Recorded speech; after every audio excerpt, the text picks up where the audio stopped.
Order at 5:30 p.m. This meeting is being held in open session in accordance with chapter 551 of the Texas Government Code, and business is conducted by the board will be done so in open session. Each regular session will be open with prayer and pledges to the flags. All persons in attendance are welcome and free to participate or not at their personal discretion. If you join me in the pledge, give the pledge. Allegiance to the flag of the United States of America and to the republic for which it stands, one nation, under God, indivisible, with liberty and justice for all. Honor the Texas flag. I pledge allegiance to thee, Texas, one state, under God, one and indivisible.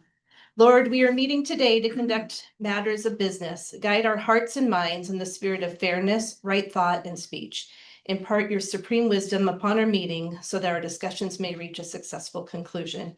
Thank you for being our source of guidance today. Amen. Thank you. All right, brings us to agenda item number 1, citizens communication. Do we have anyone that wishes to address the board? I see no one. We'll move on to agenda item number 2. This is tax code section 615 communications, an opportunity for any board member to bring up any topic they think might be of interest to the group as a whole. Anybody? All right, we have presentations of service awards is agenda item number 3. And we have 2 pins, Sammy Parado and Melissa Jordan. I understand Melissa's not here tonight. Correct. Sammy is. Both are getting 5-year pins. So Sammy will come up. Let me see if I can squeeze out of here. See, that's why I didn't want this.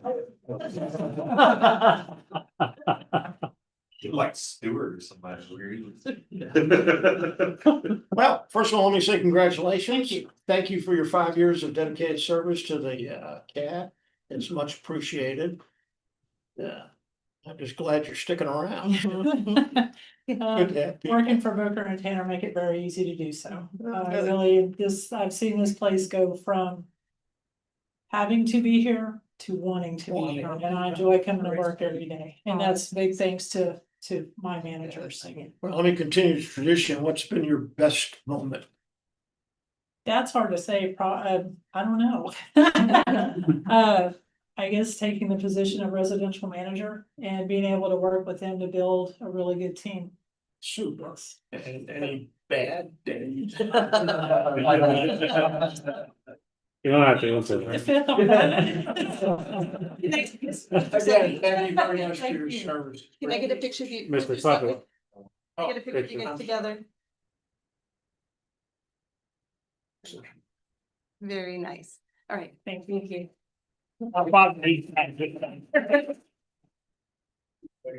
And just to add, she's been here for 5 years, but she's been at this industry for over 20 years. Since 1997, so Wow. she's worked for appraisal districts for a long time, so. Okay.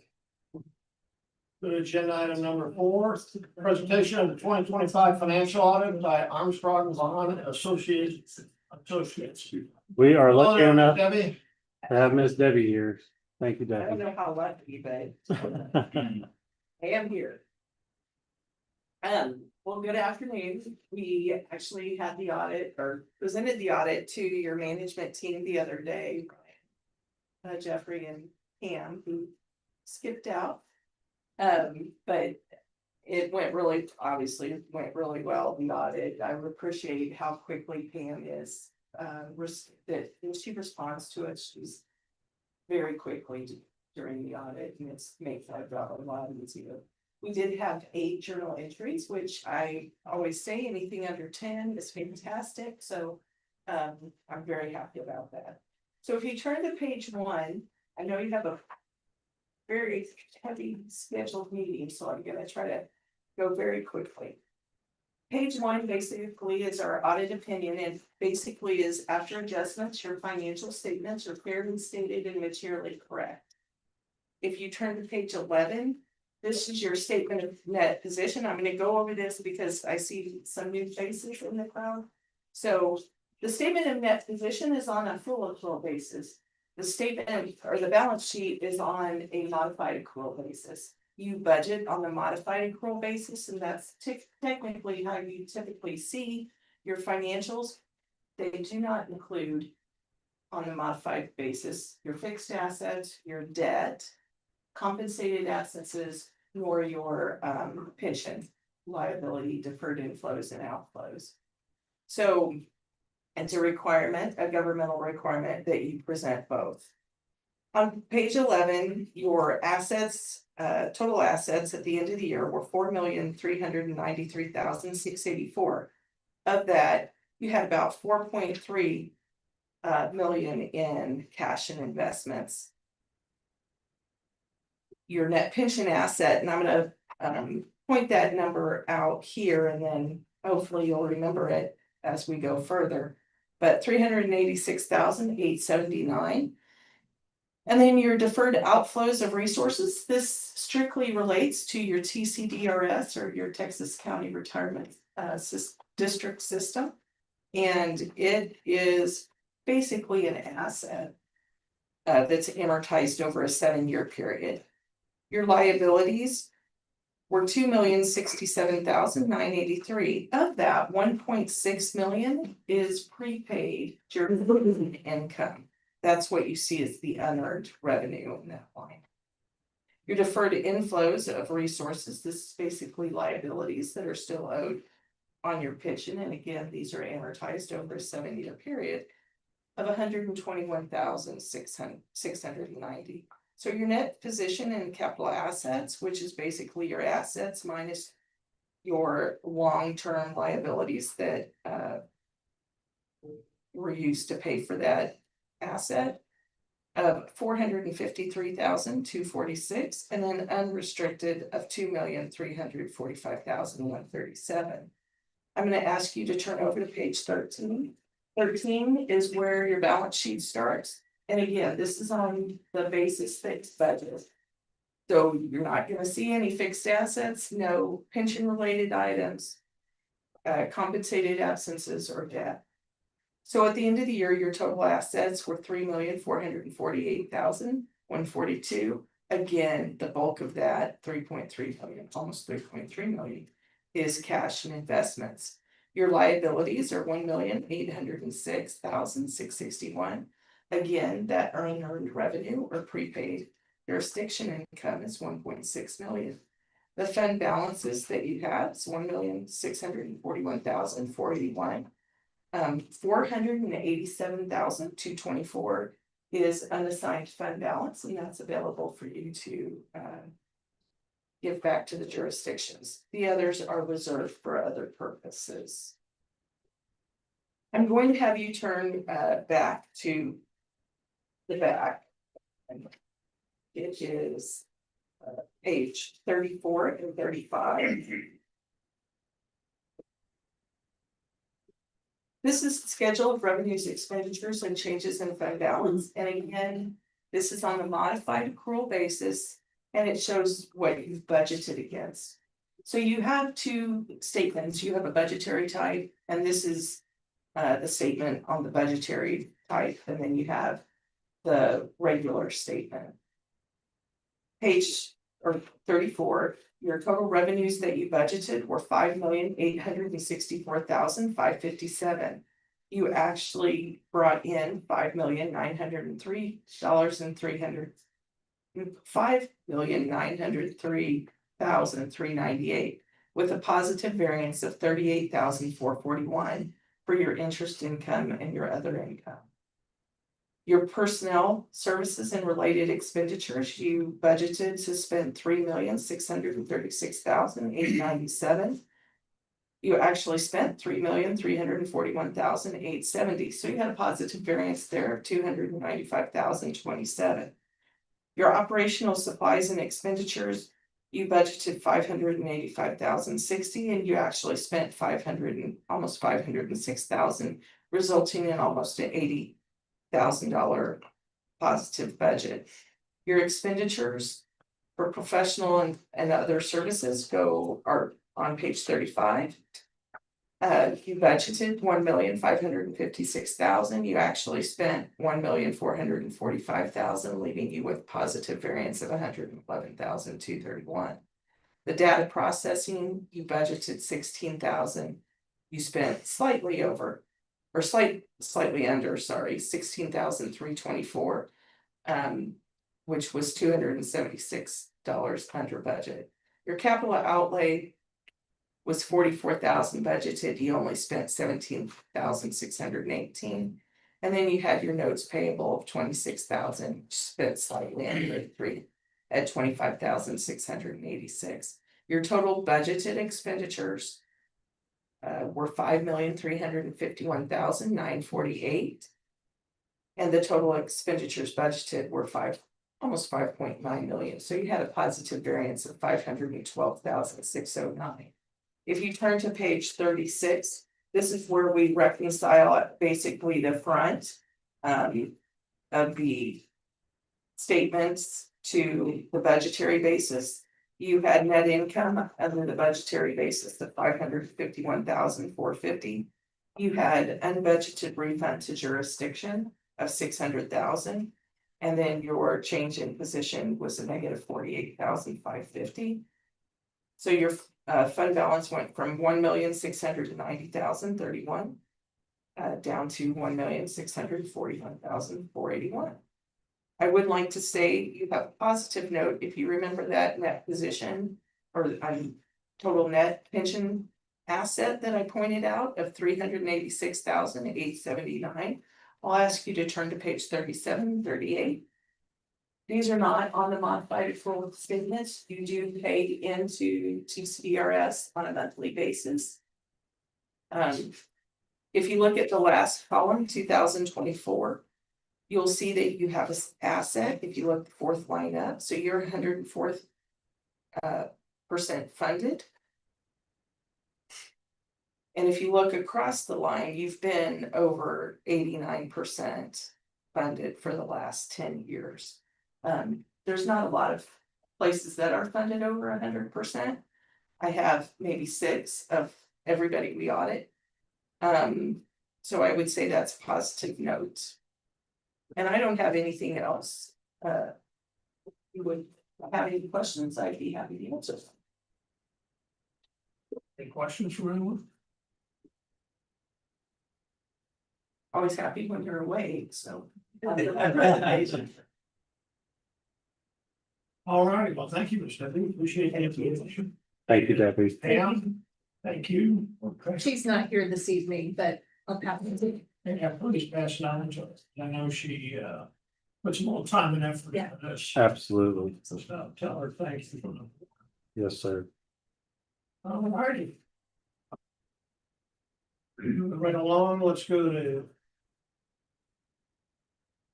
agenda item number 5. Discussion and possible action approval of the minutes from the February 24th, 2026 regular meeting. Do you have any comments on that?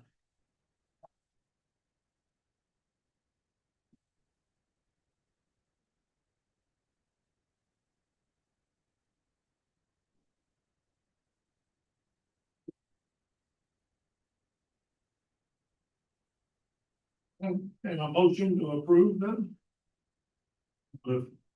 Have a second? Second. The motion by Mr. Johnson, second by Robert Brown, to approve the minutes as presented. Any last discussion? All in favor, indicate by saying aye. Any opposed? Motion passes. Okay. Right, we have a presentation by Mr. Cox, our ARB chairman.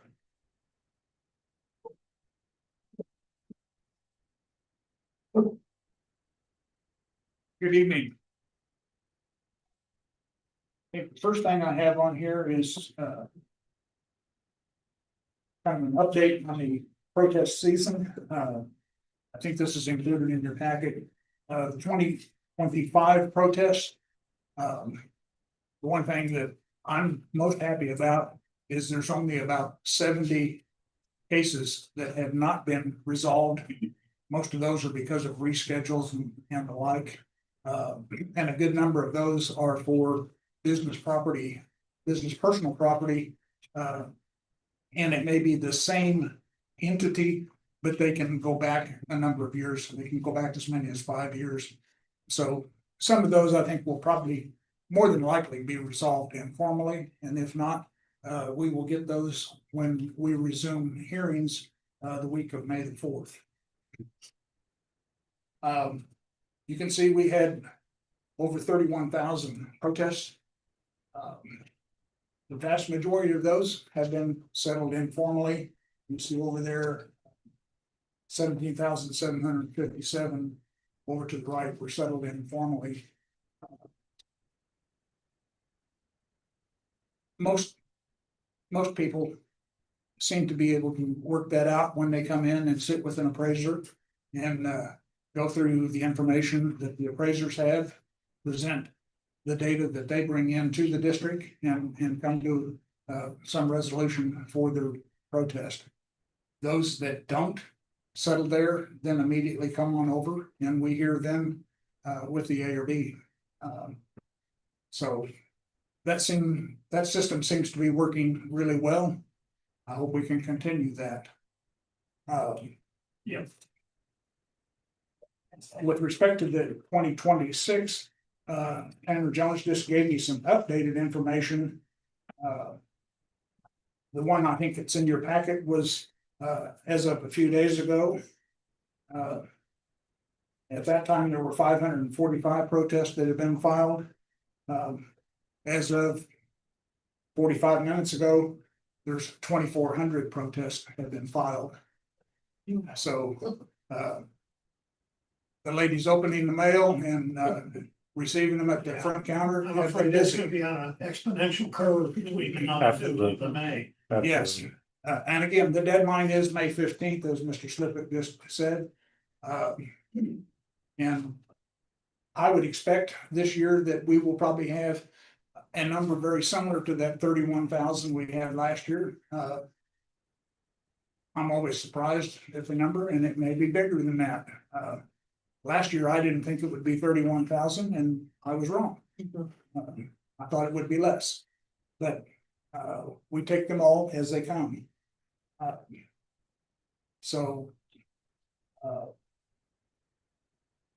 One thing that I think is relevant in both of these is that about a third of the protests we get are filed by individual owners.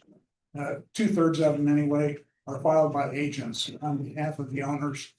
And a significant number of those by agents are with just 2 different firms that have thousands of them every year. And I'm sure that many of you are probably getting those solicitations in your mail and email and everywhere you look, trying to sign you up. Mr. Booker told me that the district got a solicitation from one of them to protest this building. So go figure. 3 times. 3 times. We got 3 notices. Yep. Sorry. Did y'all sign up? We did not. No, sir. We did not. I'd sign up just to see the look on their face when I walked in the door. That'd be worth the price of admission. Well, and they get paid on a percentage of the tax savings, so 100% of zero is still zero. Interesting stuff. So that's basically the stats on where we were last year and where we're starting off. Like I said, we will begin on May the 4th this year. With the 2,400 we have in already, we'll have enough people to schedule. And I think you told me everybody's been trained up now, and We have one ARB member who was not able to be present for the training. still have to get. We'll get them through the training on a self-paced. Did you mention what the training requirements are? We've got a bunch of folks here that don't understand all. For new ARB members, the training that's from the comptroller's office. You have to complete the training before you can participate in hearings. For new members, it's 8 hours plus. It's a video presentation, and we do that as a group, and generally I lead that with the new members and address any questions, comments that they may have. For continuing members, the second through the sixth year, it's about a half-day thing. All of the people that were on the ARB last year returned this year, so I had no openings of existing members, and I'm very grateful for that. I have experienced people and we have a good group. We did that training here a couple of weeks ago, the half-day training. Thank you. The next item, excuse me, on here is, this is my sixth year. Unlike many political offices, this one does have term limits. And I can serve 3 2-year terms. This is my third term, the second year of it. So at the end of this calendar year, I will have to bid you all goodbye. Just by how the law is written.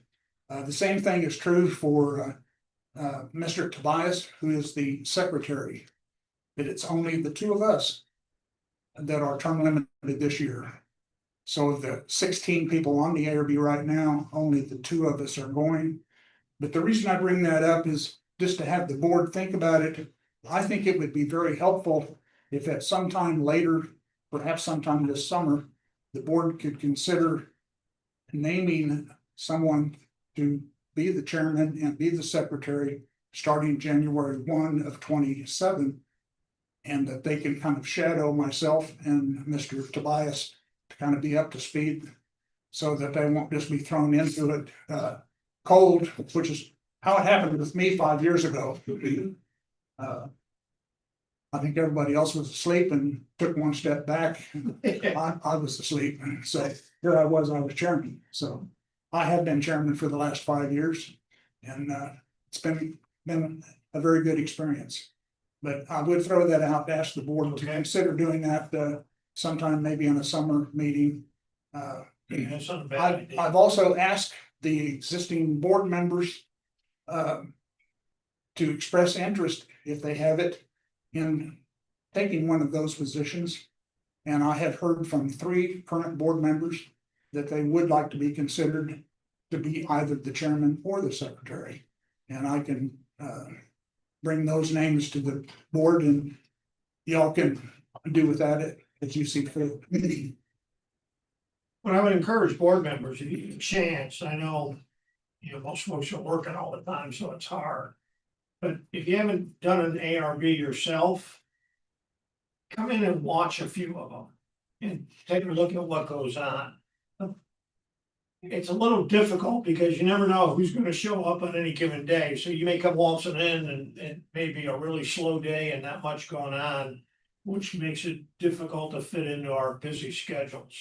But if you can, I would encourage you to do that. In fact, what I might ask, could the district provide us with during the summer, just an email out to the board members of when ARB hearings are being conducted? They have to be posted, so we can send that out to the board of directors as well when hearings are going to be. Email us, so everybody, and if you can make 1 or 2 of them, that'd be great. If you can't, I understand that as well. But it's an interesting process, and part of the other issue is we have to pick the chairman and the secretary, but nobody can advise us. It's against the law. So I can't ask Mr. Cox to come in and say, who do you recommend to be your replacement? Seems goofy to me, particularly as an ex-ARB chairman, but that's the way the law is written. So it makes it difficult, to do that. And get out and see one if you can, because it helps a little bit. So you have some idea of what those people go through. And I mean, ideally, you get to see a wealth of them. You get to see some single family residents, you get to see some commercial property, you get to see some nice people, you get to see some not so nice people that come into the hearings and understand what the ARB panel has to go through and manage in 15 minutes, try to come up with a number for somebody's problem. Anyway, The vast majority of people that come in are very nice. yes, Sometimes people that are ill prepared may not be quite as nice. no, I agree. My experience is most people are great.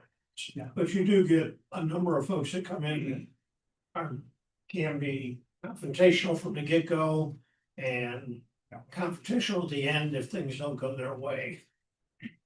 Fortunately, we don't have a whole lot of that. Right. The last thing on my list is to ask the board to expand the number of ARB members. I'm asking for 3 additional members. I don't know how many of you have toured the facilities here, but the district has subdivided one of our rooms into 2 spaces to where we can have 4 boards meeting simultaneously, which with a 3-member panel on each board, that means I would have 12 people here. With vacations, doctor appointments, whatever. This is not intended to be a full-time job. Sometimes it turns out that way. But to make sure that we can adequately staff all 4 panels, I would ask that y'all consider adding 3 ARB members. Mr. Slipick alluded to that a little earlier. And perhaps you can do that at a separate meeting. Once those people are named, then I will get them through that mandatory training that we mentioned and get them up to speed to participate. We have an agenda item, I think it's number 12, is where we're being asked to approve the increase in the size of the ARB by those 3 members, so we can talk about that then. If we do that, then it's incumbent upon us to pick those people. We also get to pick the ARB members. For those of you who are new, historically, we do that in an interview process. We ask people to come in, TLO gets a hold of them, talks to them if they're still interested, and then we ask them to come in for an interview. Given that we're gonna start hearings May 4th, I think, is what I heard, yeah, May 4th. We need to do that probably a little sooner than later, because when we bring those people in, that training you heard about, it's online, so it can get done, but it's still gotta get done, whether they can't sit in on the hearing. So we need, what I'm gonna suggest is we add a hearing, over sometime in the next, 2 weeks, maybe 3 weeks, in April. and that'd be the only agenda item. My experience in the past has been sometimes they've included that as part of a normal hearing. And then we end up being here at all hours of the night, which is not very good for us trying to determine whether the person's a good person. And it's not very good for that person who's trying to present themselves as a good person, if everybody's tired. And nobody does anything very well when they're tired, has been my experience. So I'm gonna ask Michelle to send out, let's take a look at, a date window, come up with some dates. We may talk a little later about if there's any hard no dates, if you know right now about that you can't do. But I think that might be a better way to handle this. I know it's an extra meeting.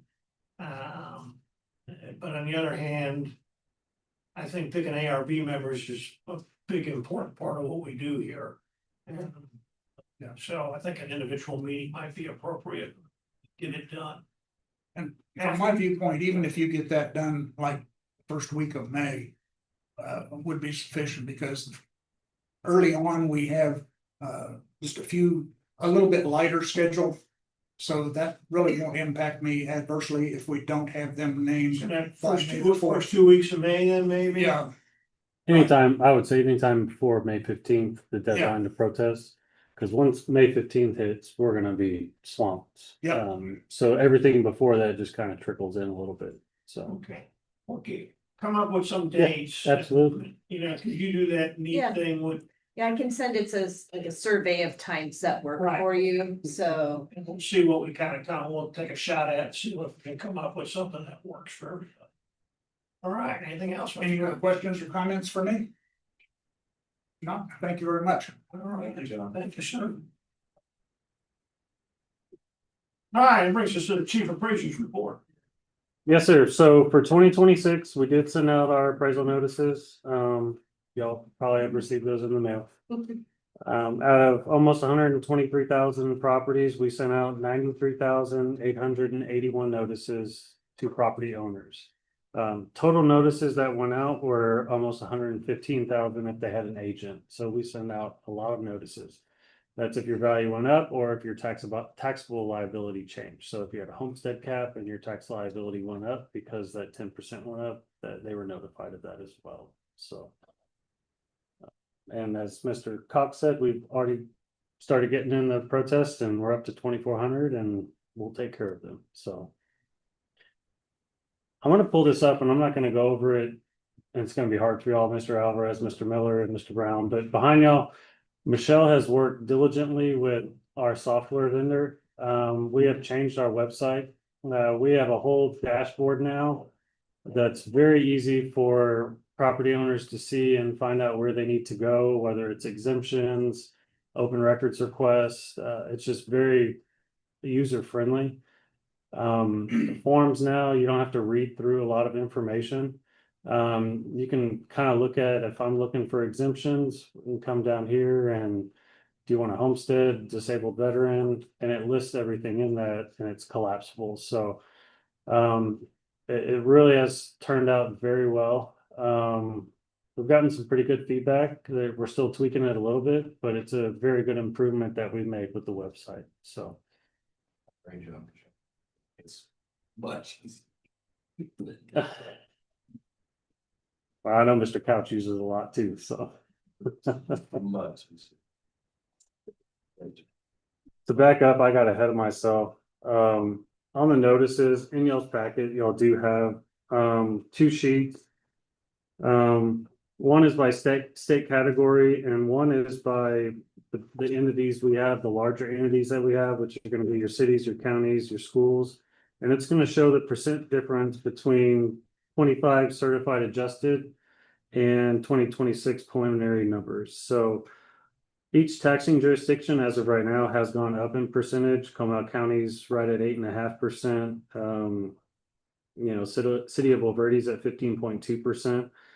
So that's all based off of our market adjustments from one year to the next and added new value to the roll. The next sheet is going to break it down by category. And I know you all don't know what D1 and J8 is. It's basically breaks your residential, your commercial, every category that we have to report to the state.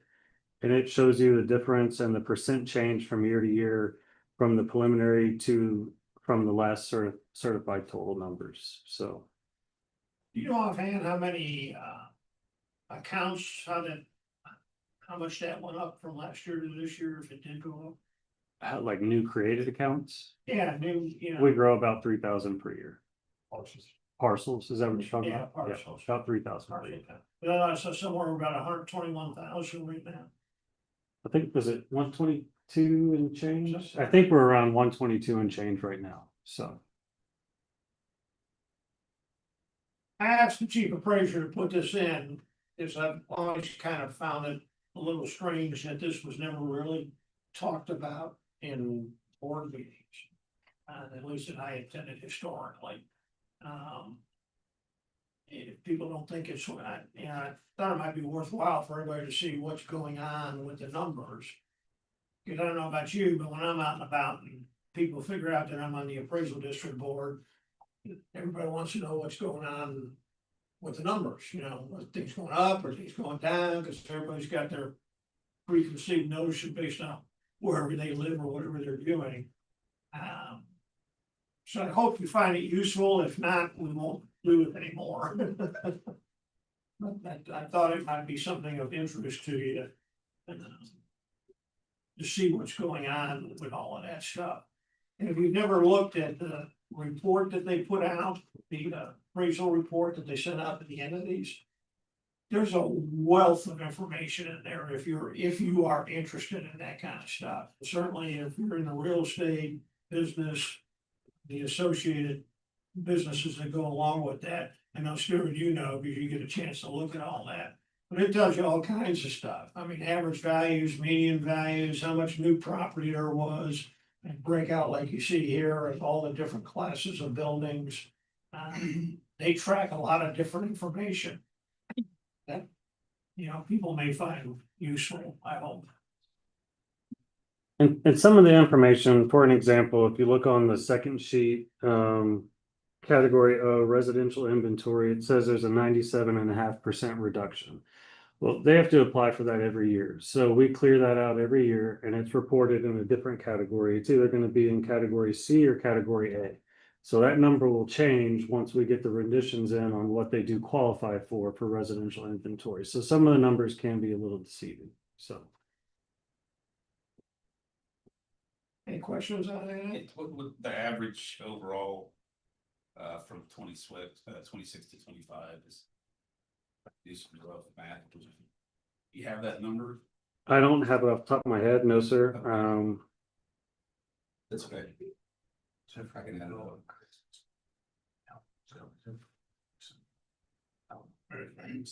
Here's saying overall, but yeah. I mean, just to Tanner's point, for Comal County, it's 8.5% from one year to the next. Yeah, I'd say, I mean, it's into those numbers, 8 to 9% across the board, pretty much is what it looks like. Things are going up.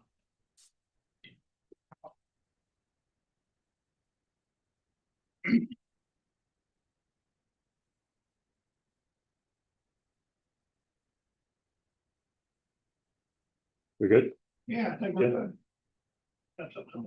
Next one is Rad Realty. I provided the email from Rad that he had sent me this year. He has worked with Tanner and I over the last 4 years. Please don't go Google it and watch it. I'll send it to you, don't worry. He's a star.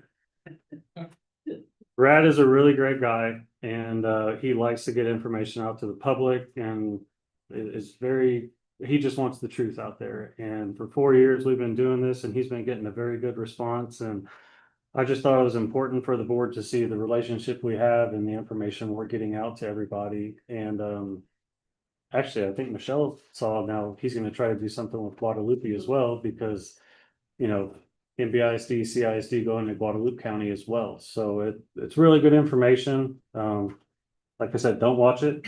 But it's a really good relationship that we have. So I think it's a very positive thing. Yeah, I'll say, Jeffrey, I think that it's, you know, it's really good to be able to get to a different group that you might not get and come to, like Absolutely. you and Stuart and the TLO's, you know, property tax information session. Somebody might not be able to attend, but they can see an interview like this from Brad. You did a great job.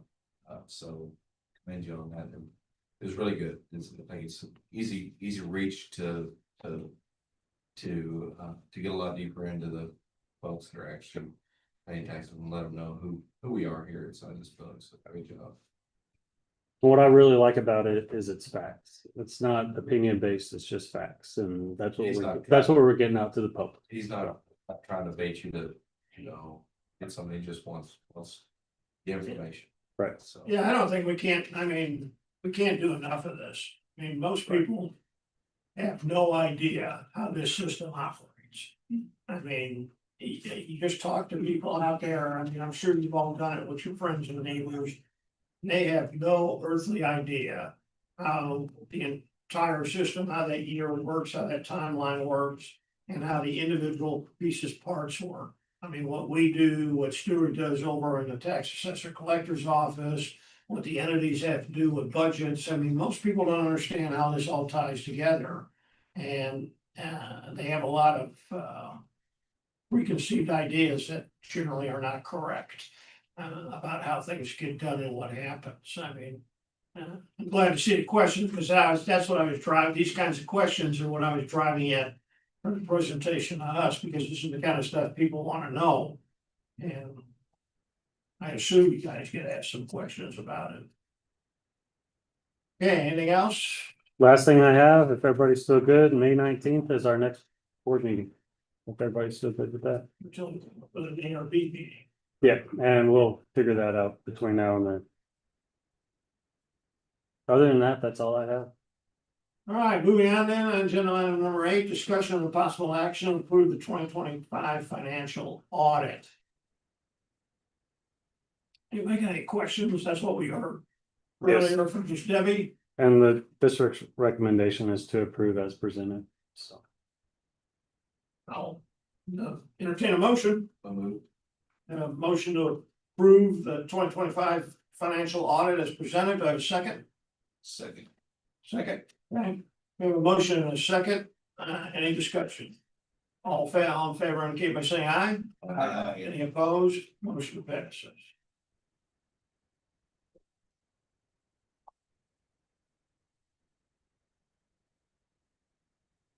All right, agenda item number 9, discussion and possible action to approve the contract with Armstrong, Vaughn and Associates, PC for the 2026 and 2027 audits.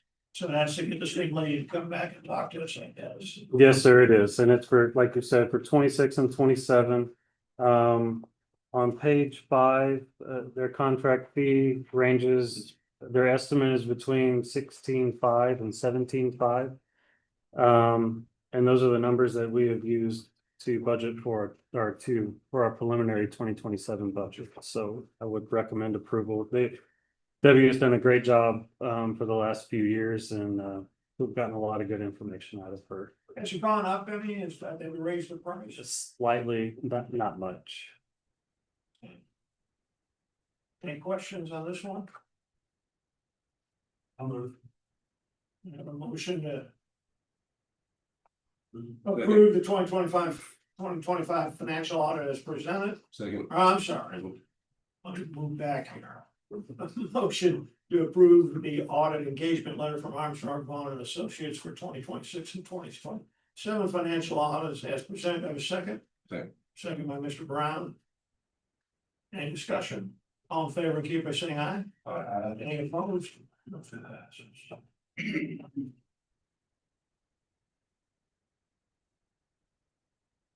All right, agenda item number 10, discussion and possible action to approve distribution of the 2025 fund balance. Do we want to do this? I'm gonna defer to you. I can go through the information I have right now, and if you wanna defer it until after executive session. Why don't you tell us the information and we'll Sure. defer a vote on it until after the executive session. Sure, absolutely. In y'all's packet, you've got 4 sheets. The first one's gonna show the district with retaining 25% of the 487,224, excuse me. That was left over from our 2025 budget, which would give a refund of 365,418 to the entities. The next one is going to show the 50%, which would give a total refund of 243,612. And then 75%, we would still refund 121,806.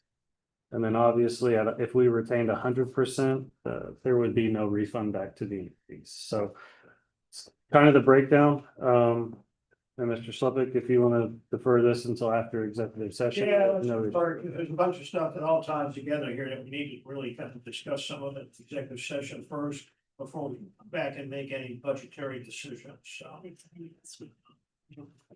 we'll tackle that yeah. after executive session. And the refund does have to be back within 150 days of January 1st.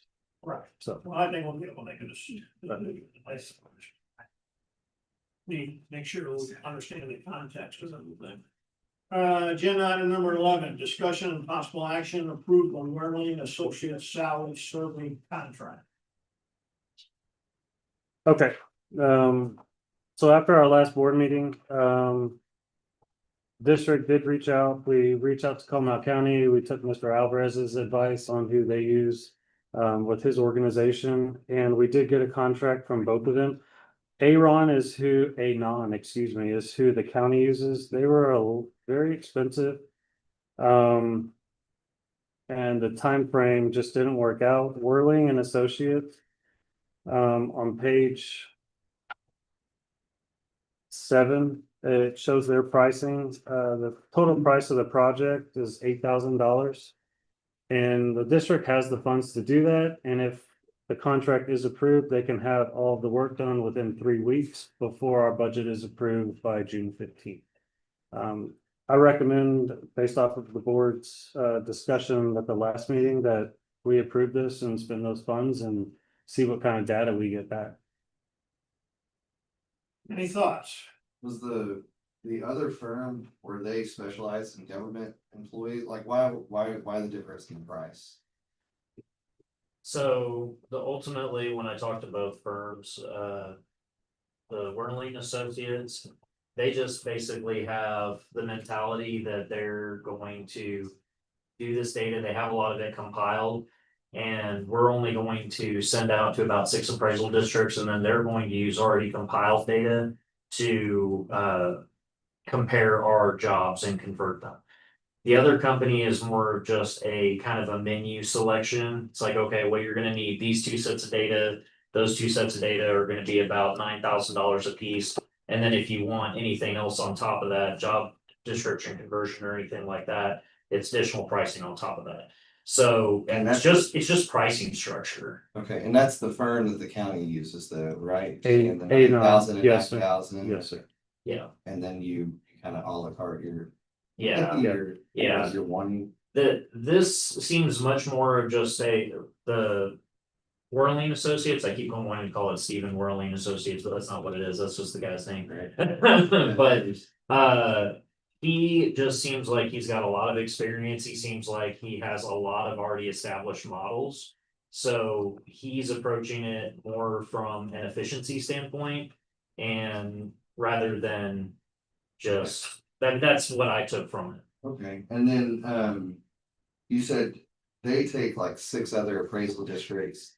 They asked us specifically what okay. appraisal districts we wanted them to survey, Comparable. just And- as the comparable, but they're gonna be looking at all of the private sector they took all of our job descriptions, all of our titles and salary schedule, and they're converting those into private sector jobs that they are going to compare against a universe of jobs. So they're just doing the appraisal district surveys in addition to comparing it to the private sector. Oh, okay. And the appraisal districts is all based off of population, parcel count, and employee staffing, how many employees we have. So we gave them all that data, which was most similar to the district. Probably like a commercial residential balance too. Yep, Is there? different job Yeah. descriptions, yes, sir. Okay, perfect. So what, and we might not know this data yet, but what weighs more heavily? Do the appraisal districts that they survey weigh more heavily when they convert it to the private sectors, or how? I don't know how they work that out yet, no, sir. So the information that I got when I was tasked with talking to these 2 companies was that we basically wanted to look at private and public as a whole universe. So I don't know that they're weighing it one way or the other, or if they're just gonna have all the data. Other comments, thoughts? Motion. I'll entertain a motion. I have a motion to approve the Werling Associate contract as presented. Do I have a second? Johnson. Motion, second. Second. Thank you. Any discussion? All in favor, indicate by saying aye. Any opposed? Motion passes.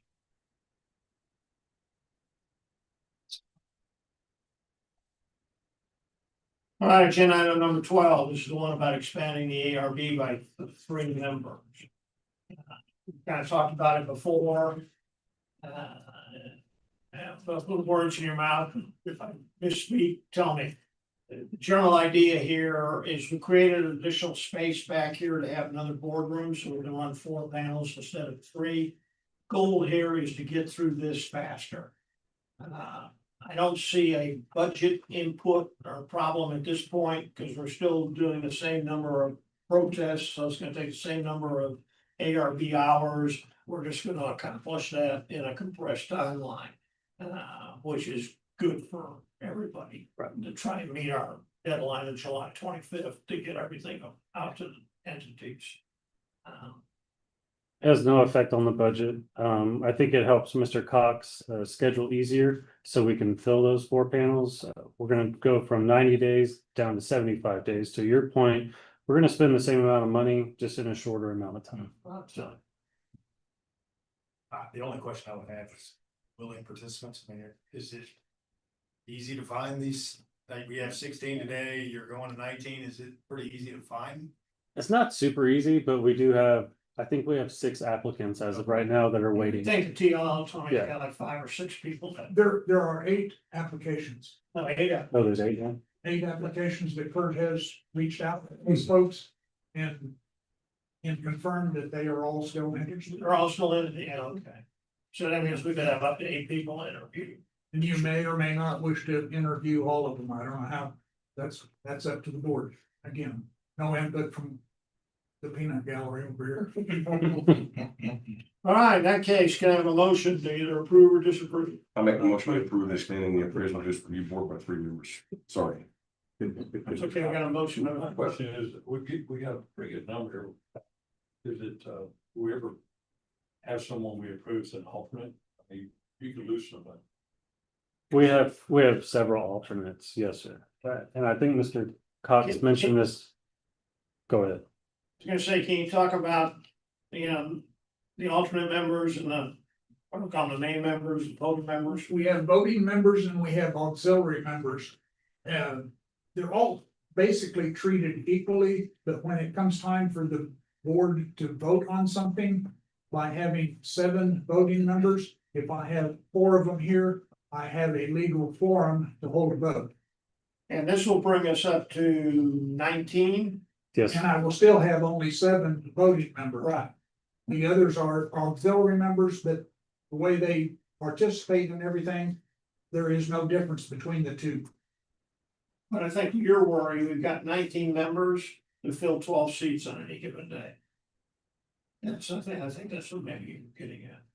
Things happen, though, during the interview process, could be. You give someone a, kind of a conditional approval alternative. To be ready as an alternative. But Yeah, I know. are you saying that because one of the 19 might step away, so now you only have 18? They can move or whatever. And So I think it's a different question, it's not. as our number grows, our risk grows. Well, we got some slack in the system, I think. Well, and if you lose one, there's nothing to say that the board can't name someone in June to fill that empty slot. I mean, I think a harder problem is what you're alluding to is, find more applicants. I mean, that's always We're blessed right now that we have 8. yeah, In my tenure here, there have been times when we might have 1 application. yeah, I think the first time I came on the ARB, there were 2 slots and there were 2 of us, so it's kind of like. Made it easy. there is there is 8, but 2 of them we have not heard back from, even though they put in an application. So- That he had heard from them all. 2 of them he has not heard back from. Yeah, I thought I heard Ken say something about 6, but I'm not sure. There's 6, yes, sir. All right, so then, I'll entertain a motion to approve the expansion of the ARB by 3 members. I'll make a motion. Well, go ahead. Robert, you made it already. Appraisal district. Have a second? Johnson seconds. Any discussion? All in favor indicate by saying aye. Aye. Any opposed? Motion passes. The board is to be expanded by 3 new members. That's what I'm saying. All right, agenda item 13 is the budget workshop. Pardon me. Yes, sir. So we sit down every year and we go through the budget and we see where we can make decreases or where we do need increases at. And every time the budget, we're going through that, Ryan does a really good job of creating an assumption sheet, which he's gonna go over with y'all. But as of right now, our budget for 2026 was just a little over 6.3 million. Currently, we're looking at 6,629,966, which accumulates to a 5.09% increase from 2026 to 2027. So we can go through it line item by line item. I'm gonna let Ryan go through those assumptions first. And if y'all have any questions, please don't hesitate. Butt in and be happy to answer any questions you may have. All right, so in front of you, the first thing you should see is the 2027 proposed assumptions. About 2 or 3 pages behind that is a budget roll-up. If you want to pull that out, and look at it side by side, it's probably a little bit easier to follow along with. And then the actual preliminary budget is behind that. So however you want to go about it, you can either wait till the end to answer questions, or you can just pop them off while I'm going through it. I don't mind either way. But so well, the first thing I'll go over is the 2027 contract renewals. The only one that we really have coming up is our Spectrum. It's our dedicated fiber line that connects us to our service at the county, and that's going to be up in September of 2026. We already have pricing for that we've integrated into the preliminary budget, but I just want to let y'all know ahead of time that there will be a contract renewal at some point a little bit later this year. Employee expenses, there was a 6.33% increase in this line. Included in this are through step increases for staff in line with the salary schedule, and up to a 3% cost of living adjustment to be considered by the board by the end of the year 2026. A step increase and a 3% COLA will be an average of a 6% increase for employees that qualify for a step increase. It also includes hiring an additional full-time employee for a total of 42 FTEs, or full-time employees, I apologize. This will put us at about an average of 2,955 parcels per full-time employee. And historically, under this administration, we've tried to stay around 3,000 parcels per full-time employee. So adding an employee keeps us in line with that goal. That employee, we've done an amazing job at customer service and processing applications. That is one additional appraiser position. We have one appraiser within that department, and one extra would really help relieve some stress in that department. So that's where we're asking for that one employee. And then this falls in line with the study we did with Park Hill about our growth. And I think we were looking at adding an employee a year is what we thought was gonna. One employee per year is what Park Hill said. Kind of keeping it tied together there in terms of our growth potential here. Sorry, Ryan. No, it's not. As far as the mortgage goes, the only note that I have in here, one, that payoff estimate is not accurate because I just got the current payoff estimate about 2 hours ago after you had already received this. The payoff estimate in February of 2027 will be just about $82,000, just for reference. And if we did not pay it off ahead of time, the final payment, I believe, would be February of 2030. So just for your information. So we're down to the mainly principal. Yeah, pretty much. I got about $5,000 worth of So interest. 2030. But we have 3 years, save $5,000 if we paid it off. Yes, that's right. Yeah. As of from this point, we would have 4 more payments. From February of 27, we would make a payment. We would have 3 additional payments. That would be about $5,000 in interest. So it's costing us a little less than $2,000 a year to float that note. Yes, sir. The good part of it. Right. The end part. In telephone and utilities, there was a 4.92% increase to 27,420. This is just for estimated increase in utility costs. Education, apparently I missed a line in there, but there's a 16.88% increase to 45,000. This is to account for anything from, mainly it accounts for any education and training for our licensing our appraisers, but it also includes CEs for HR, for conferences, any training that the appraisal district staff would have to go through for anything. IAA courses, anything like that. And just to remind the board, to get your appraiser's license, it's a 4-year process. So we do have a lot of new appraisers that are 1 to 2 years in. So they still have a lot of courses they have to take before they receive their registered professional appraiser's license. So that's where a lot of that cost is. In director expenses, we had a 98.44% increase to $8,930. This is primarily due to it's state mandated training, right? For board of directors members. For board of directors. We didn't know exactly how much that was gonna cost. We just estimated around $600 a person, which is kind of a little bit what we estimate for the courses that we have to go through as appraisers. Without having a real good number, we just kind of swagged it. As far as dues and subscriptions, there's a 9.09 decrease in the line from 11,000 to 10,000. This is just shrinking it as time goes on. We're looking back 2 years of what we spent in 2025 for some of these things. So I don't want to just cut things all the way down to the bone from what we spent 2 years ago, when we might have inflation in those costs for the 2026 year and additional inflation in those costs for the 2027 year. But I do want to shrink those funds so we're not just over budgeting for stuff that we don't need.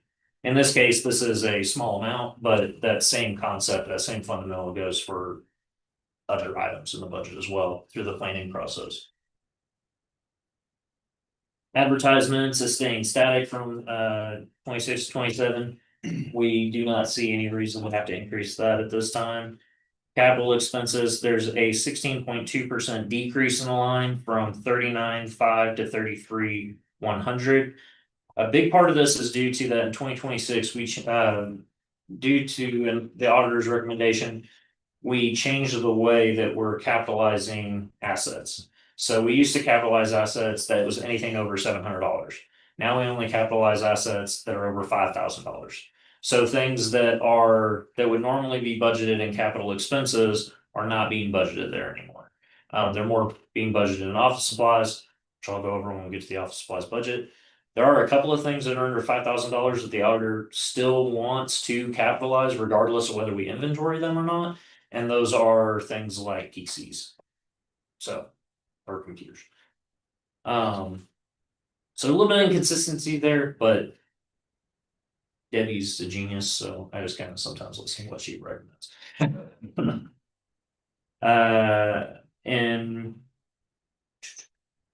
then also there is some capital expense costs as far as getting a new full-time employee, outfitting them with their PC and different things that we have to do. But it's still an overall decrease. Maintenance, we had a 50% increase in the line from 10 to 15,000. We actually had to do a line item transfer for the 2025 year to cover building maintenance. So we're just bumping that up to try to keep up with anything that we might encounter throughout that year. I know we've talked about this. This is a really old building, and each year problems come up, and we need to pay for them. So that's for the increase. We're trying to account for that. I can only fix so many toilets. Okay, I gotta call plumber. There's a 81.65% increase in the office supplies line to 65,550. Now, some of this is transferring some of those computer peripherals to office supplies, but a big portion of it is one is peripherals for new employees as far as computers, not the actual PC, but scanner, monitors, things like that we would not capitalize. Another one would be an iPad, so that we have 11 iPads for field work to match our 11 residential staff that we currently have. And then we moved, I think it was the 7,500 one, actually. Well, no, I mean, but I think it was $7,500 in 2026 for furniture. We moved the furniture line to office supplies because we're not capitalizing it, but we're also asking to be included in the office supplies money to replace current desktop standing desks with fully integrated standing desks. So what that means, I know, I'm gonna explain it. Yeah, let me explain. So the managers we've already replaced their desks that are standing desks that fully rise so they can stand up and do their work. Currently, right now, we have standing desks that are probably the size of this desk right here, and they sit on top of their desk and they raise and lower, but they completely lose all of the usable space on their desk.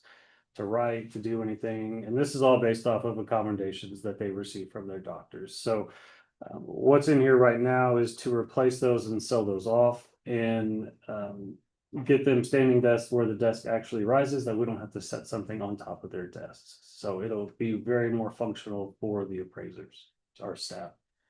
So The ones we currently have, they are very functional, but they just, you lose a lot of functional space, as Jeffrey's saying. It's And are they that popular? People like to stand. there and it's sit? well, we got- all of the ones that we currently have in place are due to medical accommodations. So regardless of whether they are, I mean, we do see people use them, but these are actual doctor's notes that we've received from employees saying that we have to accommodate their medical condition. there's about 15 staff members that have it, at least right now.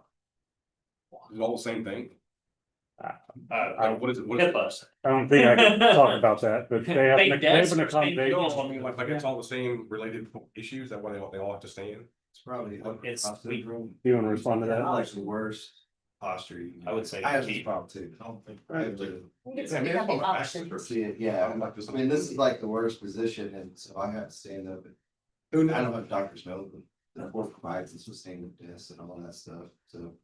I said, Oh, that's it. I think it's legit. Do you have a comment? No, I mean, we're not really talking about what any individual employee's health is. I will tell you at our firm, almost everybody that works at a desk all day has at some point asked for a standing desk. It's a thing these days. I sit too. That's why I've got such bad posture. I've heard about them. I've never used one, so I don't know.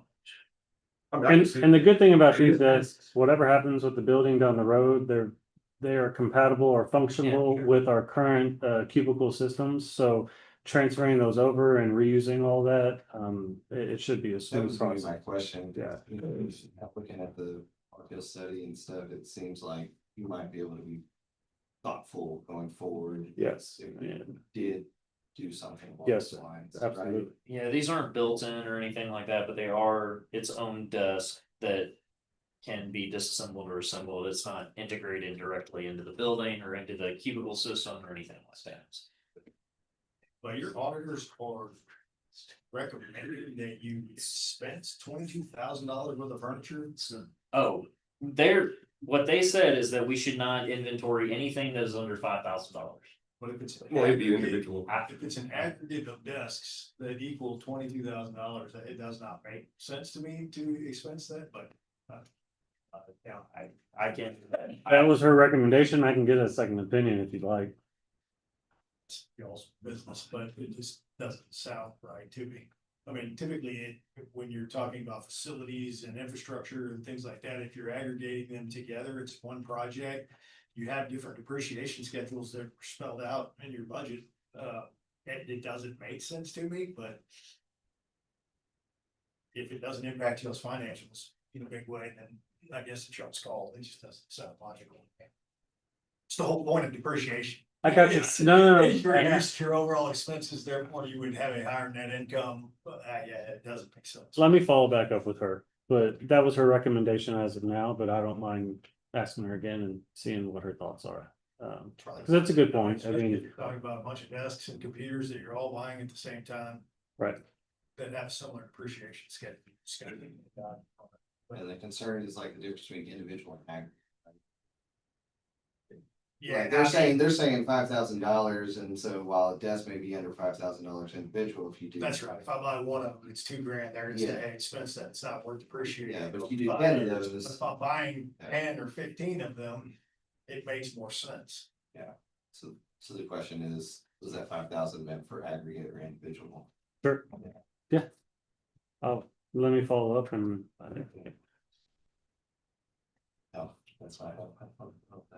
And then the last thing that I was gonna say about office supplies is, I believe Jeffrey already said, is that our plan is those desktop standing desks are good quality and they are good brands and everything like that. So we do plan on selling them at auction so that we can recoup some of that money, so. In postage, there's a 3.99% increase in the line to 143,400. Increases associated with projected cost of supplies as well as increased lease costs on our postage machine. And then I have the actual amount there that we actually spent on postage, but. And copier, there's a 20% decrease in the line from $15,000 to $12,000 for our copier lease. So the reason why this is because in 2026, we knew that our lease contract was coming up, but we did not know what those costs cost changes were gonna be. We just happened to over budget a little bit for it than what we anticipated, so we're shrinking that cost down. And since the copier is an actual contract, we get that pretty close to what the actual cost would be. In vehicle expenses, the line is remaining static.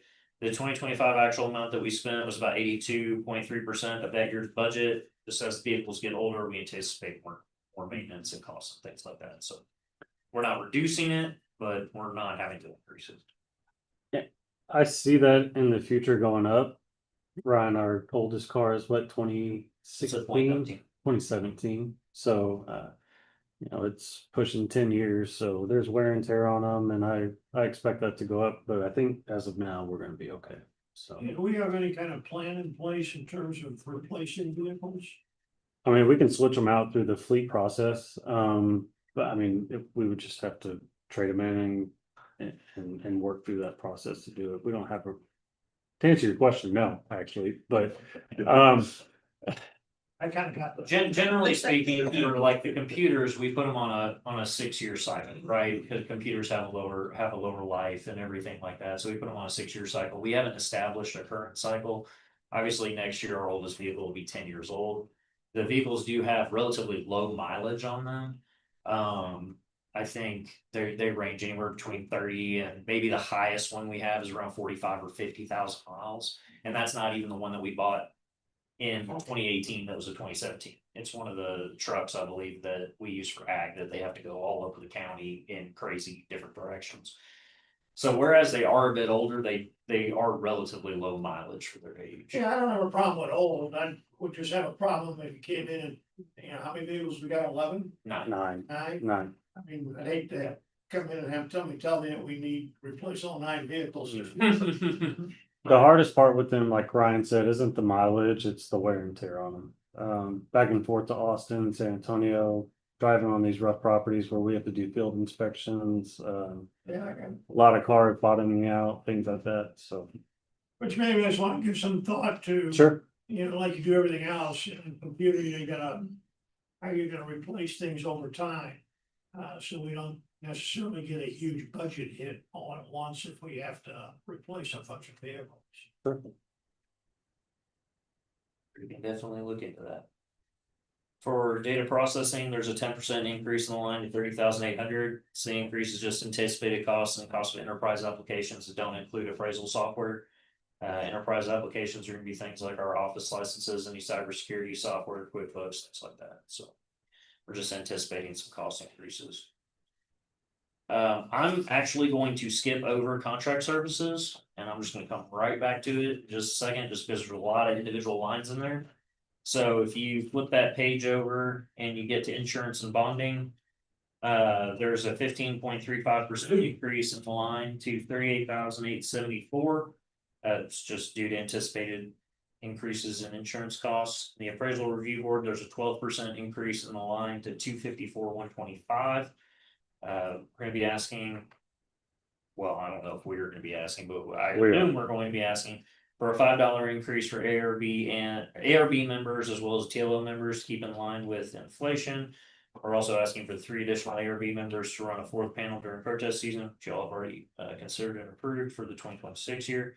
And we're budgeting the ARB chairman budgeted for 75 days, which would also mean that ARB panels would be budgeted for 75 days as well as budgeting the TLO for 147 days. The idea is that the TLO is here for all days that the ARB is in session, plus additional days to handle taxpayer concerns, feedback. And just to be clear, that $5 increase for ARB members and TLO, we started last year, whatever COLA was approved for the staff members here at the district. We also did that for the ARB members. So we didn't keep them stagnant. So those funds are budgeted. It doesn't necessarily mean that you have to use that $5 increase for each member. So. Is that an hourly rate that they get paid? It's a per diem. The per diem. Yeah. And then in contingency, there's a 150% increase in the line from 10,000 to 25,000. Essentially, what we did here was in the employee expenses, we had $15,000 allotted for temporary employees that we haven't used over the last 2, 3, 4 years. Instead of just wiping that out of the budget, we were gonna ask the board to just move that into contingency in case that money was needed for something. We would have the opportunity to be able to reallocate that later in 2027. So.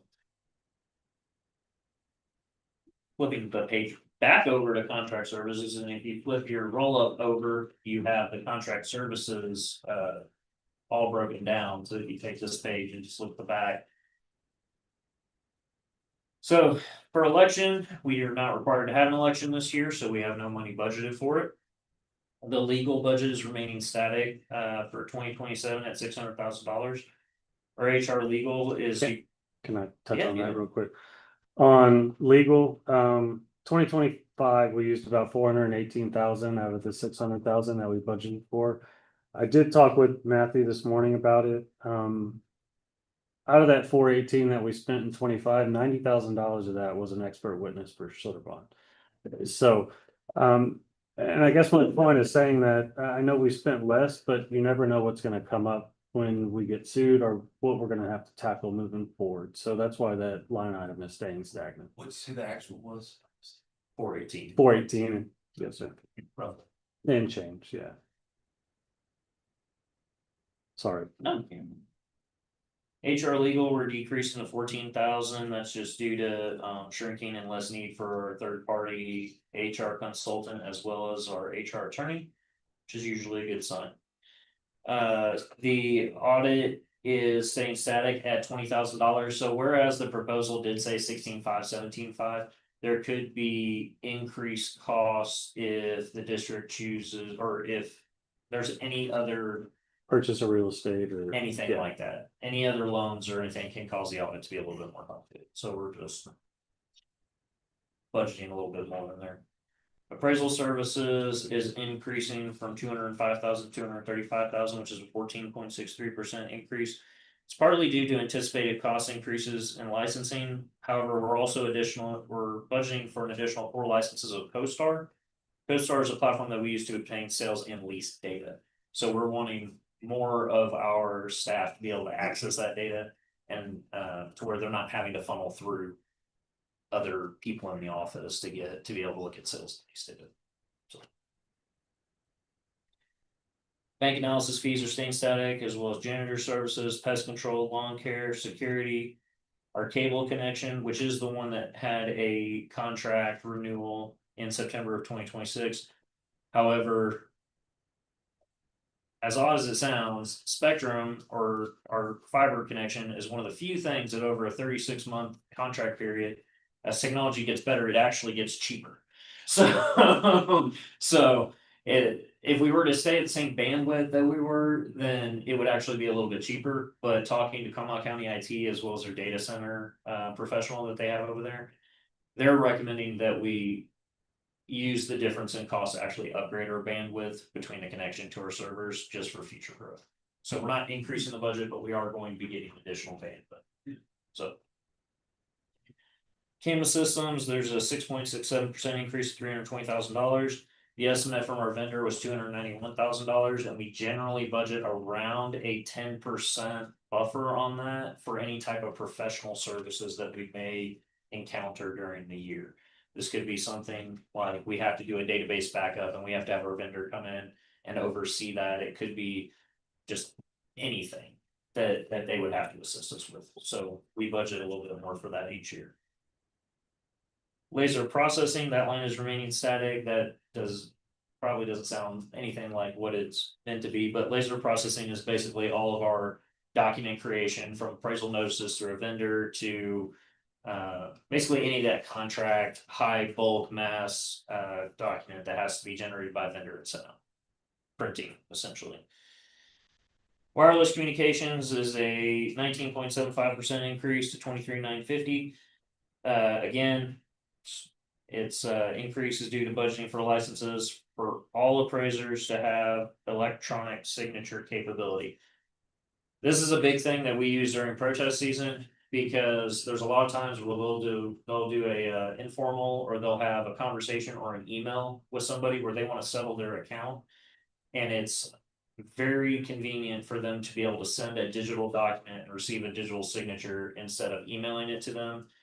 Not knowing if that taxpayer is actually gonna be able to email it back, or if they mail it back, or if it gets lost in the mail, and we can't close the protest until we actually have that in hand.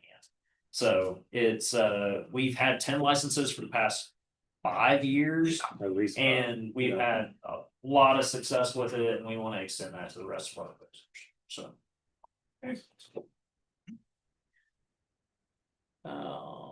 Aerials, there's a 1.6%. Well, that's another thing. Our aerials, as technology gets better, actually gets slightly cheaper as well. But so aerials and fiber apparently. But there's a 1.6% decrease in the line to 172.2. And the contract, well, actually, the contract will need to be reviewed during the 2026 year as well. Sorry, I didn't. But we've already got pricing for all of that. Based off what we're looking at, if the board approves it, it would be a very similar contract to what we had before. Yeah, we're not gonna increase the resolution on the aerials or anything like that. 1 year they'll do one resolution and do a better resolution the next, and kind of alter it to make sure we're able to view everything. So it's basically gonna be the same product that we've been using that has worked great. So We're still getting the entire county full. yeah, So yes. annually. So they refrigerated it, Yeah. I'm sorry, aerial and power, no worries. Goddamn staples I got there. Hey, on the aerials, don't we share that cost with the county? No, sir. We do not share the cost with anybody. They use our aerials in our data. I'll need to remedy that. We pay for it. Well, Well, they technically are paying for part of it. Oh, We good. Wait a minute, I'm confused. So the county GIS stuff uses our aerials? That's our imagery, that's ours, yes, sir. And they don't pay us anything for that? No, sir. not outside of our budget, no. But on that comment, I would remind you that we have a great relationship with Comal County and the IT services that they provide and hosting our servers and all that. But no, sir, we just share the imagery with them. Yeah, because I was under the impression this was kind of a county thing that we participated in. What you're telling me, this is a CAD thing with other people participating in. Yeah. Nobody participates in it outside of the contributors. to our Nobody budget. participates in it financially other than us. Correct. Yes. Let me get some of the money from the county. Yeah, let's get like 30 grand. What the who? Well, all the entities pay the money into our budget, so. Right. We have to do it on what? Yeah, we have to. Absolutely. We have to have it, so. Yeah, no, I understand that. Well, just City of New Braunfels gets them too, so you can just go, you can put them on your list. But you say there's a bunch of stuff I may not know, and I know, like you say with the county, there's give and take there and what we provide each other, so, but I just want to understand. Sure. Who's doing what to whom, without any necessary bias about it or complaint about it. Service to the general public, everybody used to. Right, everybody uses it, right. Figure out what their neighborhood building. What is the camera system? What's that? The CAMAs. CAMA system, that's our computer assisted mass appraisal. That's basically the primary software that we use to appraise everything. So that's where all the data goes to, and all of our schedules and all of our input to I've got a question about the employee expenses. So we approved the salary study, and then we have some COLA increases and then step increases here. When do we need to approve this budget? I don't know that. So it doesn't have to, the budget doesn't have to be, but it has to be approved sent to the entities by June 15th. Okay, So- so we'll have enough time to review the salary study and use that to. Well, And- hopefully that's, And this is just a workshop, so this is just our starting point. If we get data and once we get that information, we can make adjustments, we can go over that and then get that approved or disapproved. Moving Yeah, out. I just want And to. that's what we're trying to do for the first time is get the salary study in Mhm. prior to the budget approval. So we're not sitting here in December trying to decide what the COLA is gonna be. No, That's perfect. not- Yeah, I just want to make sure we don't have a cart before the horse situation here. That's great. The budget hearing is scheduled for the May 19th meeting. That's where you all will. Yes. And you said the 3 weeks for the, Mhm. for the. So just to be clear on that, so Whirling Associates, I told them about our situation with our hearing schedule. As far as the hearing today, and then our meetings that are coming up in May, and then the June 15th date. Mr. Whirling, he actually started all of this process already. Okay. Just on the possibility that it would be approved. Okay. So they have already sent out the survey to all the districts, and I even asked him, I said, you know, this may not be approved, and he said, oh, then that's fine. We just I won't worry about it. But so he's built everything. I think they get their updated private data on April 18th. So that's when their databases, they actually upload everybody who participated in the private salary schedule, as far as the private entities. And so that's probably the only reason why he doesn't already have the data ready. Okay. So we can have a high degree of confidence that we'll Yes. have that information. Absolutely, absolutely. Yes. That's right here. Yep. Yes. Does it make it go up, make it down, Sure. Yeah. right? I'm gonna ask a question. At one time we had discussed increasing the insurance over ransomware. Just cybersecurity in general, the insurance on that. I don't know. I know that our insurance provider, I think we did increase it, cause I was the one why all this came up. Cause I clicked on a link I shouldn't have.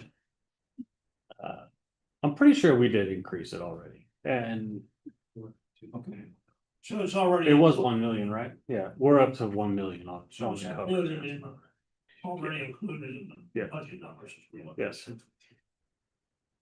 Any other questions or thoughts? Like I say, it's a workshop, so we don't have to approve anything. Right.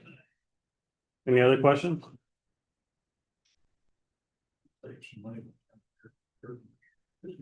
I told them, I was sitting back here, he told me to turn it down. I said, Mr. Johnson's not gonna be happy. So you guys, cause over next, see, the vents are over here. That's right. And, all the hot air is over there. We're all wearing jackets over here. Well, I'm over here now.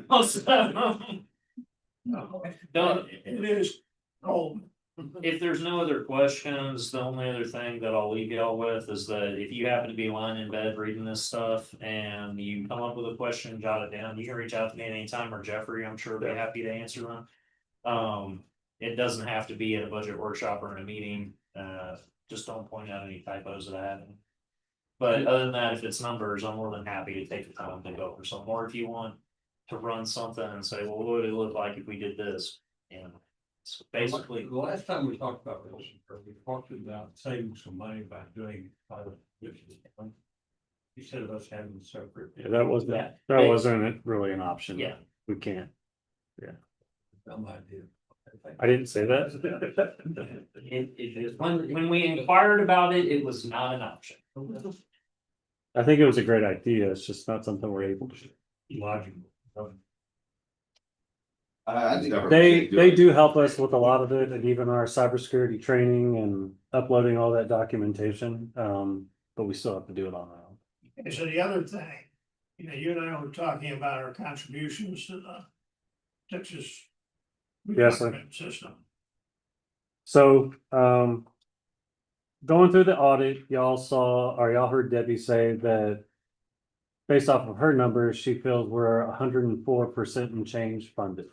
At the beginning of the year, we got information that from PCDRS that we were a little over 92% funded. This morning, we got information that we're 93.7% funded. So years ago, we were probably around 60% funded. So instead of doing our elected rate at 14%, we're dumping in 20%. So we could catch up and try to get to the 100%. Currently, right now, as of this morning, our electric rate is 12.7%. So that's about what a little over $200,000 that we wouldn't have to budget for if we went from the 20% back down to our required rate. And those are funds we could allocate elsewhere if we wanted to, paying off the building, things like that. So something to think about in the budget. We would just have to reallocate those funds to a different line on them and how the board wants to use those. The required percentage is what? 12.7. We're paying. We're at 90 and. Yeah, we're at 93.7%. I think the difference in the audit and the TCDRS funding is just how she amortizes it over 7 years. I'm not entirely sure on that, but. I mean, I gotta tell you, I'm not well versed in how in this county retirement, when we talk about we're X% funded. Well, we're at 92. Yeah, what percentage should we get elected into? The auditor says anything over 80% is considered excellent. But we've caught up in the past. Right. Yes, sir. But what does that mean? Does that mean that you have 80% of the funds for whatever future value is owed to the people that Correct. retirement age or like carrying current employees that have the future value of retirement? Yeah, essentially. Future value of retirement. Yeah, Right. my understanding of the funding ratio is that if we completely dissolved right now, we would need we would need to be 100% funded to fund all the current retirees plus the employees and any retirement that they would draw from it. And also it's a pool. So we put this money in and they invest this money as well. So we are at what 93.7%, but depending on what interest rates do and how the investment goes, it could go down, could go up. But I think it's a valid point that we could save some money in terms of, of reducing our contribution. And I'm not saying we necessarily have to go all the way down to the 12 point whatever it is. I mean, maybe we'll knock it down to 15%. Yeah. And do that. But the goal was, as Jeffrey mentioned, and I spoke with Eric Couch yesterday, because he couldn't, obviously he's not here tonight. And he's probably the longest term member that has some knowledge of all of this, because he was on the board way back when, before this current service. And yeah, it's like Jeffrey says, we were like at 62%. I mean, the auditors were taking us to task over that. It was, too low. So the board made a very conscious decision, and we started funding it apparently at 20%, regardless of what the county, the Texas, what is that, Texas, what, citizen county? TCDRS, county and district retirement. Yeah, so we've been doing that now forever, and we're up at a value that apparently satisfies everyone. And I think you told me, Jeffrey, didn't the auditor say we're way above most? Well, she said it tonight, we're way above what most districts are. And another interesting point is we're at 93.7, but from last year to this year, our required rate actually went down to 12.7. We were at 13.9 or 13.8. 13.2. Was it 2.9? So our required rate has actually gone down. Well, if we came down to like 15%, we'd still be ahead of the game. we'd still be ahead of it, continue to make sure we're not gonna fall behind. But let it save us some money. What does she think would happen if we went to the required percentage of the? Speaking, Continue to grow in the 90s. she feels that we would be okay. I'm gonna be honest with you, what I got from her, and Ryan, you were in there in the meeting too. Anything over 80%, she has no issue with at all. So even if it fluctuated below 90, I think she would still consider it, or she will still consider it excellent standings. So She didn't have any advice for us as far as future growth or anything. We just need to find a rate that we won't be yo-yo. Yeah.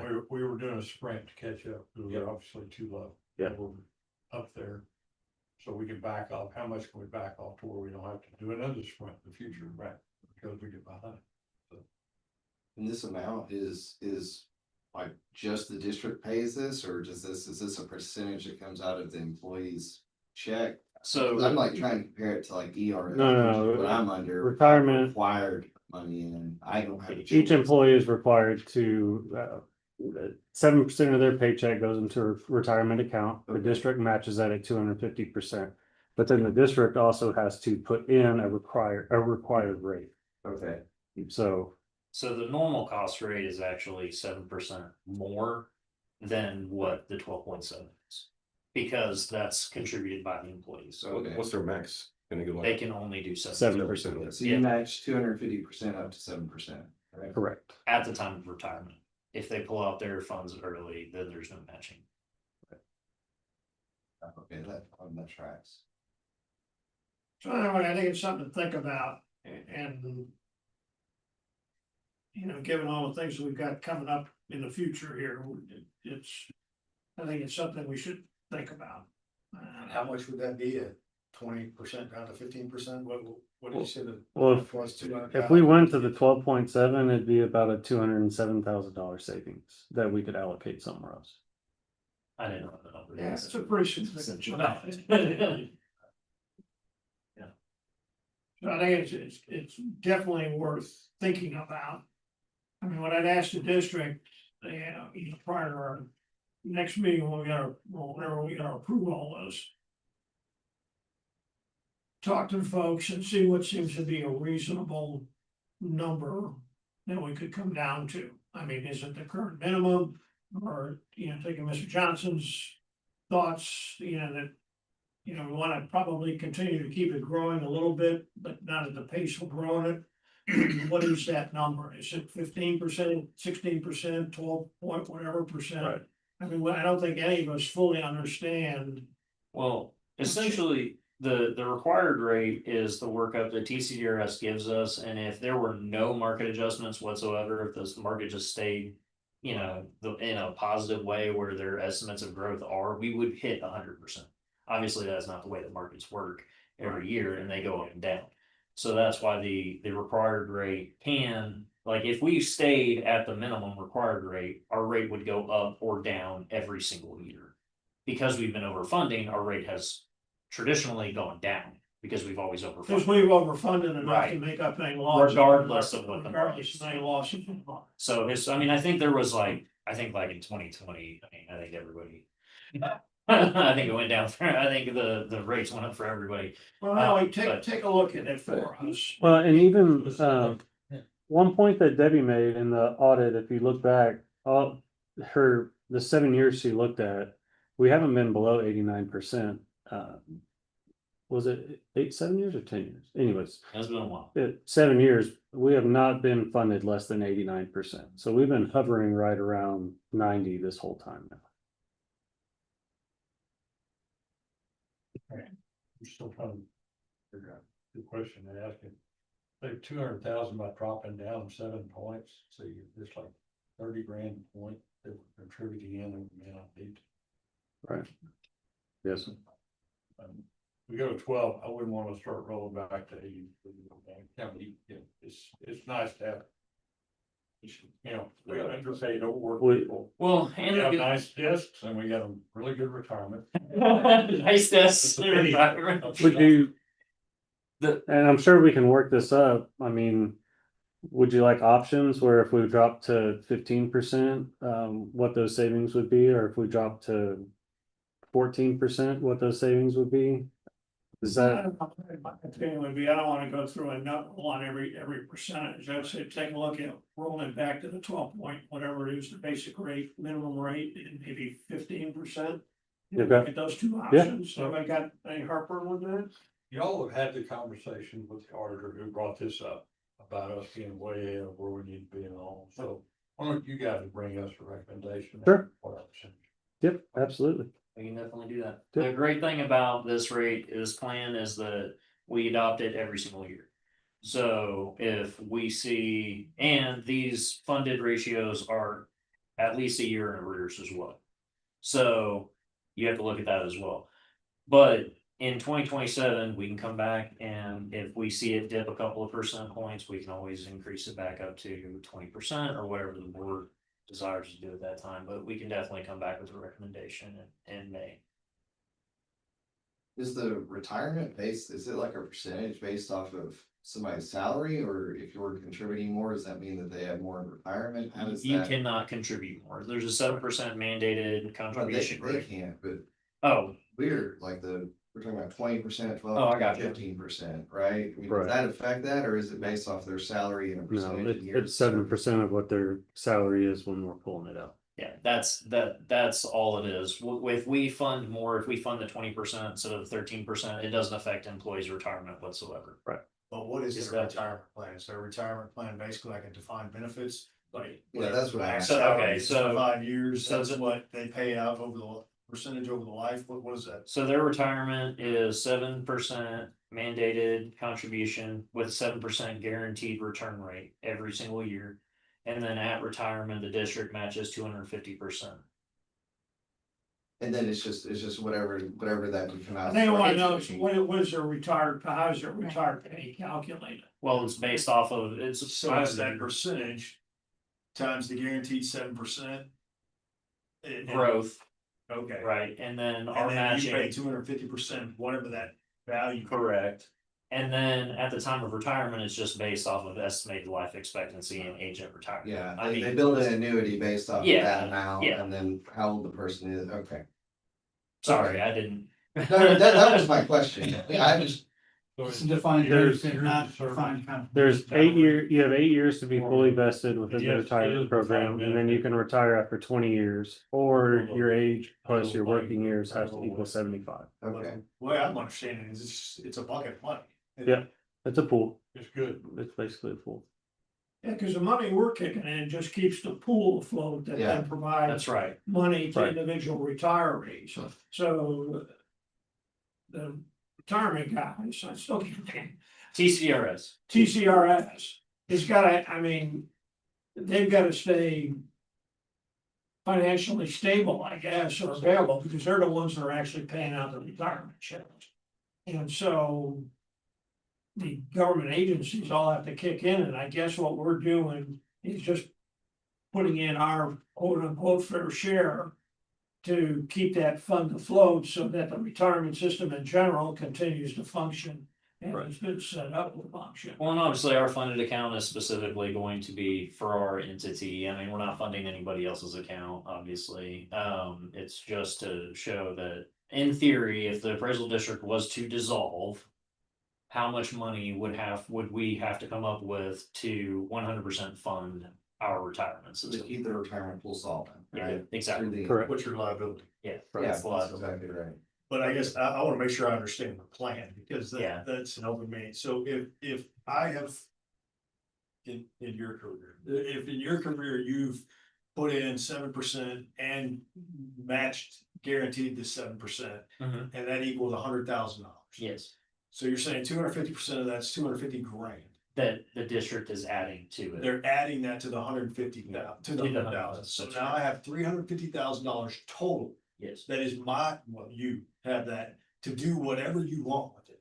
You It's can an- go roll it to an Evan Jones account. No. or is it- No. That is not accurate. It's paid out, it's So, paid out. yeah, so you can take a lump sum of anything that you've contributed to the account at the point of retirement. Anything else is basically an annuity. It's an annuity, and if you take a lump sum, usually that will reduce the amount that you It get does. per month in your Okay. annuity. Yeah, right. Sorry.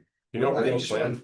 I just trying to have have a understanding. No, trust me. Trying to- Well, Not with and when you, me. also, when you look at it, it's ridiculously good plan. So it almost doesn't make sense. Yo, do they have a breakout that everyone invested in, or is it just a annuity fund? Yeah, Just ETF? my dad I'm sure they basically, do. Money market account. He was like that. No, you're not. I'm sure they He do. made I can me- look at that too. I would love that, I would love to look at that. He had to analyze. Later. Just from, And then he was mad.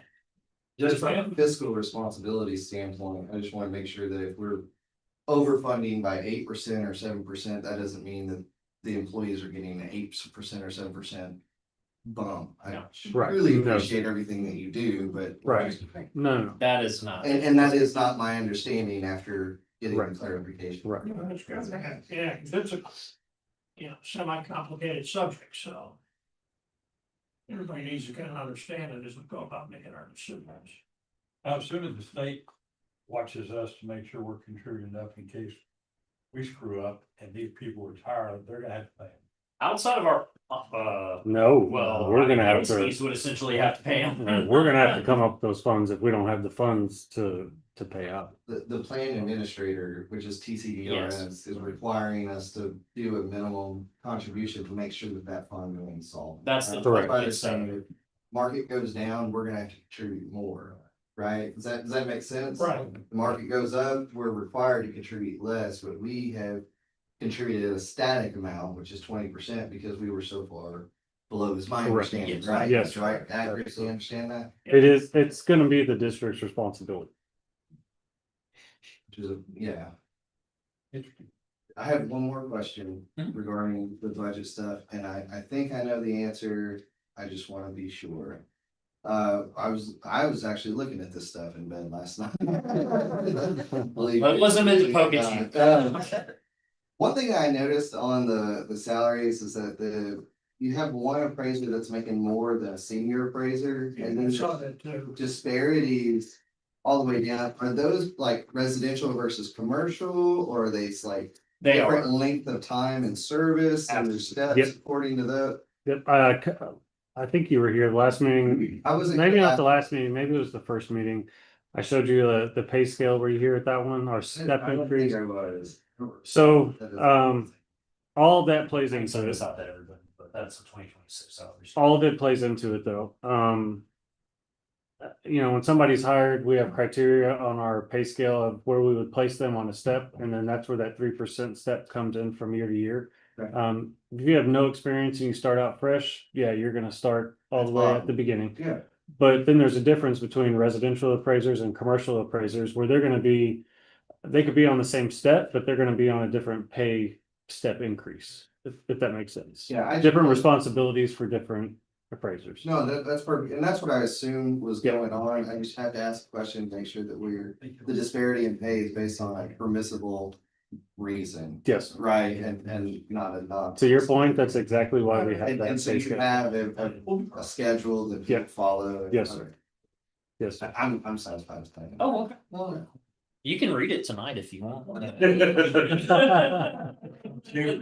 get the plan. I'm satisfied with that. I'm sure y'all had a study done that, or had somebody come in and help you with the steps, or. We did, our HR consultant helped us develop that, 4 years ago? 2022. Yeah, so. Very satisfied with that, yeah. All right, anything else on the budget? Anything else got anything want to add to this? All right, I think that limits us to executive session. In the link place. So let's go ahead and get set up for that. Yeah, if you need to take a bathroom break or something like that, now might be your time to do it. Mr. Suddick, can you say you're going into executive session and at what time? I'm sorry. Can you say you're Oh, going you want into? me to do that right now? Yeah. I can. Yes, sir. The board of directors on April Well, 14th, yes, 2026, beginning at 7:18 PM, convening an executive session in accordance with chapter 551 of the Open Meetings Act. And we'll take a quick break if you want to hit the head. And then we'll come back. Let me disappear.